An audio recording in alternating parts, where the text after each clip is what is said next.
What is going on, guys? Welcome to your ninth physics lecture, and in this lecture I want to talk to you guys about something called vector subtraction.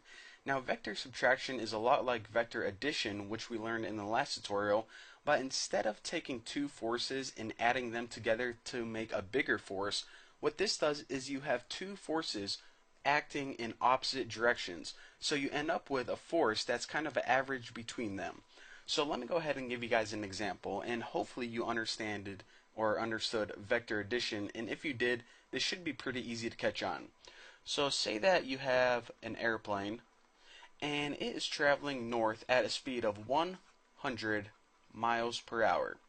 So that's your vector, which is going to be symbolized in an up arrow, and the other force is, say that you have a wind.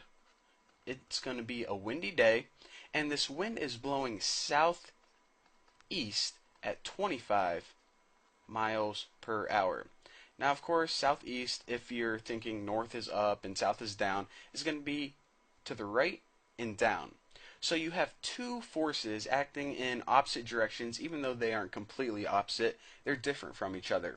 So how do you find the combined force or the end result of these vectors? Well, what you need to do, just like in vector addition, you first draw the first force or one of the forces, which is north or up at 100 miles per hour. So let's go ahead and do that. Draw an arrow north, and I'm just going to write 100, and I won't put the units right there. It doesn't really matter. At 100 miles per hour. So this would symbolize your plane right here. So now what you have to do is you need to draw this other vector southeast at 25 miles per hour, but you just don't draw it anywhere. You need to draw it head to tail. The tail of this one needs to be drawn on the head of this one. So you go ahead and take the tail and you draw it right there. So this force would be 25 miles per hour in the southeast direction. Now remember, whenever you are actually drawing these on graph paper, it's kind of hard to draw them to scale when I'm just drawing on my computer screen.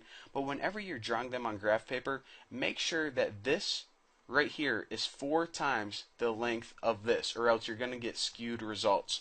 So whenever you do that, the last thing you need to do, the last step in this problem, is you need to draw your last vector from the tail of the first one to the head of the last one. So let's go ahead and do that right now. I'll draw mine as a dotted line. And this right here, actually probably shouldn't draw an arrow.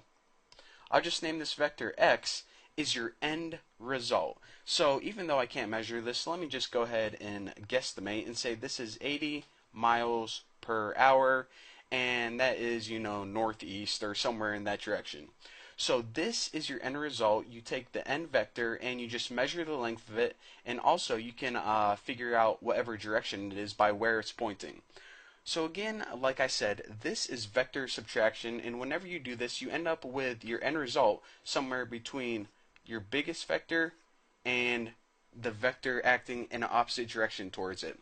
So this is a way that you can calculate the path of a plane, and actually planes need to take wind into account before they make their flights, and if you're a pilot, then you would need to figure all this stuff out, or the air traffic controller. I'm not really sure who figures all that stuff out, but someone does.